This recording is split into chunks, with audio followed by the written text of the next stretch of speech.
बिस्मिल्लाहिर्रहमानिर्रहीम, अस्सलाम वालेकुम। मैं अब्दुल सत्तार, आप अलग न्यूज़ देख रहे हैं। दानिया शाह की दूसरी शादी का पोल खुल चुका है। उन्होंने शादी जिस वजह से की है वो तफसीलात सामने आना शुरू हो गई हैं और उसके बाद फिर कुछ और तफसीलात भी, यानी कि रुखसती रोक दी गई है और बड़ा धमाका होने वाला है। ये उनके शौहर अल मारूफ हकीम लोहापाड़ ने बताया है और लोहापाड़ ने कुछ और बातें भी बताई हैं, ये आपके सामने रखेंगे। लेकिन उससे पहले आपसे एक दरख्वास्त, और वो ये कि चैनल को सब्सक्राइब करें। सब्सक्राइब करने के साथ साथ घंटी ज़रूर बजा दीजिए। आमिर लियाकत हुसैन साहब की साबिका तीसरी अहलिया, जिनका नाम दानिया शाह, और दानिया शाही वो मरकज़ी मुलज़िमा हैं जिन्होंने आमिर लियाकत हुसैन की ज़िंदगी के आखिरी अय्याम को जिस अंदाज से उन्होंने सबूताश किया और जो उनको देखना पड़ा, जो उनको भुगतना पड़ा, उसकी सबसे बड़ी वजह दानिया शाह हैं, जिनका ताल्लुक़ भावलपुर। और दानिया शाह साहिबा की उस वक्त जो उम्र थी वो 18 बरस थी। आमिर लियाकत हुसैन साहब की वो तीसरी शादी थी और महज 3 माह बाद, शादी के 3 माह बाद ये सब कुछ देखना पड़ा कि मरहूम आमिर लियाकत हुसैन साहब 9 जून 2022 को दारे फ़ानी से कूच कर गए और कराची में अपने घर में पुरअसरार तौर पर मुर्दा पाए गए थे। तो ये तमाम तर तफसीलात हैं। हक महर की बात हो रही है कि हकीम लोहापाड़ ने, इनका नाम ही ऐसा अजीब, ऐसा मुख्तलिफ है, जिस अंदाज से पाड़ लोहा, ये पता नहीं क्या है। तो हकीम साहब का जो असल नाम है वो शहजाद अहमद बताया जा रहा है। हकीम शहजाद भी इनका नाम है। और हकीम साहब की कुछ ऐसी वीडियोस जिसमें उनकी हिकमत बाकायदा तौर पर या फिर मुबैना हिकमत देखी जा सकती है। हिकमत से मुराद वो दवाखाने पर बैठे हुए नज़र आते हैं और लोगों को फ़ोन कॉल्स के ज़रिए या फिर अपनी शादी के ज़रिए जो तफसीलात हैं। और हकीम साहब के आपको जानकर ये हैरानी होगी कि तकरीबन 1.5 लाख से ज़ायद फॉलोवर्स हैं फेसबुक पर, जो कि मुनासिब तादाद है। सो हकीम साहब एक और काम भी इस वक्त किए हुए हैं सोशल मीडिया पर, क्योंकि दानिया शाह मौजू पहले ही हिट है, क्योंकि दानिया शाह ने जो किया और अभी जो केसेस भी चल रहे हैं, सो दानिया शाह से वो एक तो मकबूलियत हासिल करना चाहते हैं, वो उनको मिल भी गई है। लेकिन दानिया शाह का यहाँ पे मकसद क्या है? जो उन्होंने दूसरी शादी की हकीम साहब की, अलबत्ता ये चौथी शादी है। हकीम साहब की जो पहली बीवी है उनमें से 2 बेटे 2 बेटियां। दूसरी शादी में गालिबन उनके पास कुछ 1 से 2 यानी 1 बेटा या 1 बेटी, ये वाला मामला है। और उसके अलावा जो तीसरी अहलिया जिनकी हाल ही में वफ़ात हुई है, जिसके बाद इन्होंने चौथी शादी की है, यानी बैक वक्त हकीम शहजाद के पास इस वक्त वो 3 बीवियां हैं और जिनको वो संभाले हुए हैं। अब ज़ाहिर शरीयत में, शरीयत मोहम्मदी के मुताबिक बैक वक्त आपके साथ 4 बीवियों का आपको हक़ हासिल है। तो हकीम शहजाद उस जानिब रवां दवां है। हकीम लोहापाड़, बड़ा ही दिलचस्प किस्सा है। हकीम साहब ये कहते हैं कि पहले तो हमारे सामने ख़बरें आई कि भाई शादी शादी शादी, और अभी इसकी जो रसूमात हैं वो भी बाकायदा तौर पर देखी जा सकती है, जिनमें दानिया शाह को दुल्हन होते हुए, दुल्हन के भेष में भी देखा जा सकता है, दुल्हन का लिबास पहने भी उनको देखा जा सकता है। तो दानिया शाह का जो मामला है ना, इससे पहले शुरू होता है जब, अच्छा ये वो वकील हैं कि दानिया शाह ने, जिनको 2 करोड़ रुपए देकर आमिर लियाकत मरहूम का हक़ विरासत लेने का दावा दायर किया था, इस वकील को 2 करोड़ रुपए देने के बाद। तो ये भी एक चीज़ है और शादी हो चुकी। अब जो दीगर चीज़ें हैं जिनमें हक़ महर कितना मिला है यहाँ को, वहाँ वो हक़ विरासत लेना चाहती हैं आमिर लियाकत मरहूम का, और यहाँ इनको जो हक़ महर मिला है, जिससे साफ़ तौर पर ये अंदाज़ा लगाया जा सकता है कि दानिया शाह ने ये शादी, क्योंकि ये दानिया शाह का एक माजी है, और दानिया शाह ने जिस अंदाज से, जिस भोंडे तरीक़े से मरहूम आमिर लियाकत साहब जो अपने दौर के ज़ाहिर है उनकी जो शख्सियत है ज़िंदगी के आखिरी अय्याम में शदीद मुतनाज़ हो गई थी और उसकी वजह दानिया शाह ही थी। बहरहाल इसमें जो महंगा इनको घर मिला है, महंगी इनको गाड़ी मिली है और 5 लाख रुपए इनको हक़ महर में भी मिले हैं। तो दानिया ने जो इंटरव्यू दिया है उसमें उन्होंने जो बातें बताई हैं वो कहती हैं कि जो आमिर लियाकत साहब हैं ان کے موضوع پر میں بات نہیں کرنا چاہتی۔ اور جو حکیم شہزاد لوہا پاڑ ہیں وہ یہ بتاتے ہیں کہ میں نے دانیہ شاہ کو بطور حق مہر اپنا دل سمیت مکمل جائیداد دی ہے۔ یہ بڑی عجیب صورتحال ہے کہ ایک شوہر اپنی بیوی کے لیے یہ دعویٰ کر رہا ہے کہ میں نے اپنی بیوی کو حق مہر کے طور پر اپنا دل دیا ہے، تو وہی دل دیا ہے تو آپ کو پھر حق مہر بھی دینا ہوگا۔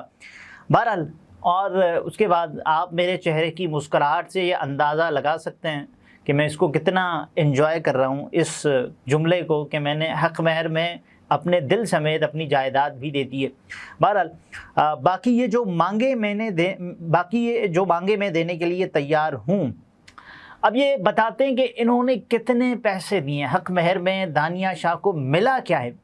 4 سونے کے سیٹ ملے ہیں اور مالیت انہوں نے نہیں بتائی سونے کے 4 سیٹس کی، جو کہ میرا خیال ہے بہت زیادہ ہوگی، کیونکہ پاکستان میں اس وقت جو فی تولہ سونا ہے وہ کبھی بہت بڑھ جاتا ہے، معمولی اس میں کمی ہوتی ہے، تو یہ قریباً 1 لاکھ کے قریب یہ چلتا رہتا ہے۔ اور اس کے بعد 60 لاکھ مالیت کی گاڑی اور ایک گھر دیا ہے۔ 60 لاکھ روپے مالیت کی گاڑی اس کو ملی ہے، اس کا مطلب یہ ہے یہ حق مہر میں دی گئی ہے۔ تو یہ دعویٰ ہے، اب ہم نے دیکھا تو نہیں ہے نا کہ یہ واقعی ہوتا ہے یا نہیں ہوتا، لیکن جس انداز کی شخصیت ہے لوہا پاڑ، وہ تو مجھے لگتا ہے کہ یہ افورڈ بھی کر سکتے ہیں۔ اور دانیہ شاہ نے شادی ہی اس وجہ سے کی ہوگی کیونکہ دانیہ شاہ ایک داغدار کردار ہے، اس میں کوئی شک نہیں۔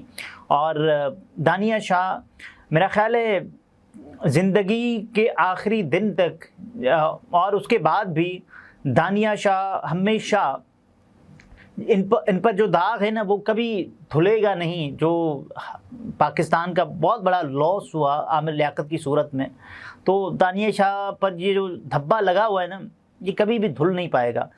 بہرحال جو انہوں نے مزید کہا کہ دانیہ سے دوستی کے لیے میں نے پھر ان کی والدہ سے درخواست کی، تو یہ دوستی کے لیے درخواست ہوئی۔ چاہتا تھا کوئی تعلق بن جائے یا میری دانیہ سے بات چیت کی حد تک دوستی ہو جائے، لیکن پھر ایک دن دانیہ نے مجھ سے کہا کہ آپ مجھ سے نکاح کریں گے۔ بڑی عجیب بات ہے کہ انہوں نے پہلے دوستی کا ہاتھ بڑھانے کی کوشش کی اور پھر یہ چاہا کہ دانیہ شاہ سے ان کی کوئی بات ہو جائے۔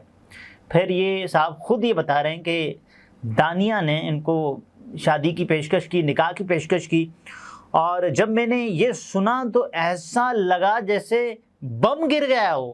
بھائی صاحب کہتے ہیں کہ ایسا لگا جیسے بم گر گیا ہو کہ میں تو دوستی کرنا چاہتا تھا، یہ تو شادی کا پوچھ رہی ہیں۔ وہ اس بھائی صاحب کو، حکیم صاحب کو اپنی حکمت کا اندازہ ہی نہیں ہے۔ حکیم صاحب کی ایک اور ویڈیو وائرل ہو رہی ہے جس میں یہ بھی وہ کہتے سنائی دیتے ہیں کہ بھائی میں تو کالا جادو کروایا، یہ کروایا۔ تو دیکھیں حکیم صاحب کی حکمت کا سب سے بڑا جو فائدہ ہے وہ میرا خیال ہے حکیم صاحب خود اٹھا رہے ہیں۔ وہ کہتے ہیں کہ میں نے دوستی کا ہاتھ بڑھایا اور آپ اندازہ کریں کہ ہوا کیا ہے میرے ساتھ۔ حکیم صاحب خود بھی اس پر حیران دکھائی دیتے ہیں۔ دیکھنا یہ ہے کہ ایک تو یہ تعلق کتنا طویل رہتا ہے اور رہنا چاہیے۔ میرا خیال ہے اچھی بات ہے اگر یہ چیز ہوئی ہے کسی کے ساتھ بھی، کسی نے بھی رشتہ ازدواج میں، آپ ظاہر ہے آپ کس کو فوقیت دیں گے اپنی شادی میں، رشتوں کے لیے بھی یا پھر سروائیول کے لیے بھی اس شخص سے آپ شادی کرنا چاہیں گے کہ جس کے پاس دولت ہو، پیسہ ہو۔ شہرت کو فی الحال چھوڑ دیجئے، دولت آپ کے پاس ہوتی ہے اور اچھا لائف سٹائل ہوتا ہے تو ہر کسی کی یہ خواہش ہوتی ہے۔ ابھی پاکستان کے ایک مشہور اداکار ہیں آغا علی صاحب، انہوں نے بھی یہ بتایا تھا کہ اچھی بات ہے کہ ان کا ایک اسٹیٹمنٹ بڑا وائرل ہوا تھا کہ خواتین کو یہ چاہیے ہوتا ہے کہ ایک سیکیورٹی چاہیے، اور اس کے علاوہ خواتین کو یہ بھی چاہیے کہ جس کے پاس لگژریس لائف سٹائل کی ایکسس ہو وہ ان کے ساتھ شادی کرنا پسند کرتی ہے یا پھر ان کے ساتھ تعلق میں رہنا پسند کرتی ہیں۔ تو میرا خیال ہے یہ، اور انہوں نے بھی یہ بتایا تھا کہ اگر کوئی شخص جس کو جو سب کچھ دے سکتا ہو، اپنا دل دے سکتا ہو، لائلٹی بھی ہو اس میں، اور باقی جو چیز پیسہ نہ ہو تو پھر وہ کیا کر پائے گا؟ کچھ بھی نہیں۔ اپنی جو ظاہر ہے خاتون یا مرد دونوں یہ چاہتے ہیں کہ ایک دوسرے کی جو خواہشات ہیں، یعنی وہ جو چاہیں कहीं घूमने फिरने, अपनी जो लाइफस्टाइल है उसमें जो बेहतरी चाहें, वो सिर्फ इस वजह से ही मुमकिन हो सकती है कि उनके पास पैसे हों और उनके पास बुनियादी ज़रूरियात ज़िंदगी तक एक्सेस हो। अगर बुनियादी ज़रूरियात ज़िंदगी से आगे की बात है तो फिर वेल एंड गुड है और सब ये चाहेंगे, ज़ाहिर है। और दानिया शाह ने भी इसको यहाँ एक्सेप्ट किया है, या फिर वो देखकर अगर कोई ये कह रहा है ना कि ये पैसों के लिए इन्होंने शादी की है, तो क्यों ना करे कोई पैसों के लिए, ये भी इस वक्त सवाल हो रहा है। लेकिन दानिया शाह एक मुतनाज़ किरदार हैं, इसमें किसी को कोई शक नहीं है। और सब ये दुआ तो कर रहे हैं ना कि किसी का भी घर बसा है। और ज़ाहिर है अब जो ये साहब कह रहे हैं ना कि रुखसती रोक दी है दानिया शाह की लोहापाड़, वो रुखसती कब होगी आपको पता है? वो लोहापाड़ ख़ुद बता रहे हैं कि इनकी जो रुखसती है वो अब जो ये FIA के केस से बरी होंगी उसके बाद होगी, क्योंकि उनकी जो तीनों बीवियां हैं वो इस वक्त डिप्रेस्ड हैं। तीनों नहीं बल्कि 2, क्योंकि एक बीवी की वफ़ात हो चुकी है, तीसरी अहलिया की। सो ये हकीम लोहापाड़ ने ख़ुद बताया कि दानिया की जो रुखसती हो मैंने रोक दी हुई है तब तक जब तक ये फ़ैसला नहीं आता कराची की अदालत से कि दानिया साहिबा को बरी कर दिया जाए। जब ये फ़ैसला आ जाएगा तो फिर धमाकों वाली शादी करूँगा मैं, धमाकों वाली शादी। ये शहजाद अहमद उर्फ हकीम लोहापाड़ का बताना है। अब तक की तमाम तफसीलात हैं। अगले व्लॉग में फिर मुलाकात होती है। अपना बहुत सारा ख्याल रखिए। इजाज़त दीजिए। अल्लाह हाफ़िज़।